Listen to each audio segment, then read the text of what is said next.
Yeah, absolutely. So, of course, we have the technology. Our technology is scalable. As Brett's identified earlier, there are some challenges with upstream infrastructure and hydrogen production, and some clarity around renewable fuel tax obligation and fuel tax credits. I think Brett's hit the nail on the head. The challenge that we had predominantly with the previous administration was the disconnect between DESNZ and the Department for Transport.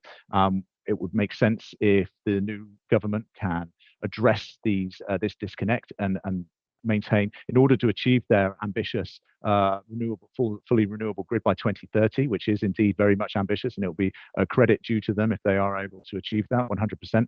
But ultimately, what we really need to do is to harmonize these governmental departments. And one of the other things I think I'd just like to add, whilst I've got the opportunity in the stage here that you guys have very kindly provided for us, is I think it makes sense when you look at the previous administration's efforts with the ZERF fund, the zero emission freight demonstration trials, now ZEHID, zero emission transport infrastructure demonstration, something along those lines. Anyway, the enough of the garbled acronyms. Ultimately, what you have is a lot of funding has gone into transport. Now, yes, whilst transport represents a very significant portion of the UK's carbon footprint, the transport industry operates on pretty lean margins, about 3-5% at best.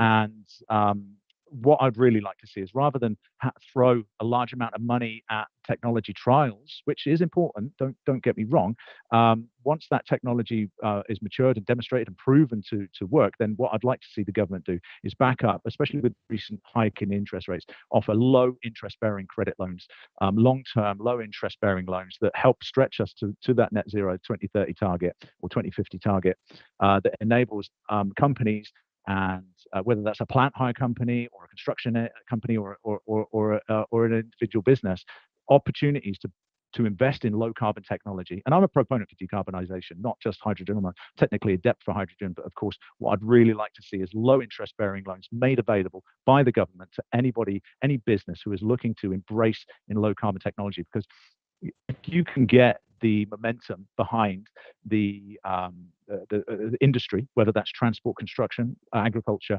then ultimately there is an appetite for it. And at the moment, hydrogen can be cost prohibitive for some of those industries. So when this transport fund dries up, then ultimately construction is likely to yield the best results. And by offering 67% of all plant equipment is not owned by the operator, plant hire companies, if they had access to this low interest funding, and what is they would be able to invest in the necessary tube trailers, invest in the skills transition, invest in the other infrastructure that's much needed, that then will ripple out into the transport industry and other sectors as well. So for me personally, I feel construction is the key to unlocking this, dare I say, cliche chicken and egg situation. And low interest bearing loans are made available by the government.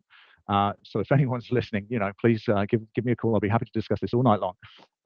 Make low interest bearing loans available for low carbon technologies, not just hydrogen, but also battery electric, because this is what we really need as a nation to be able to drive forward this change.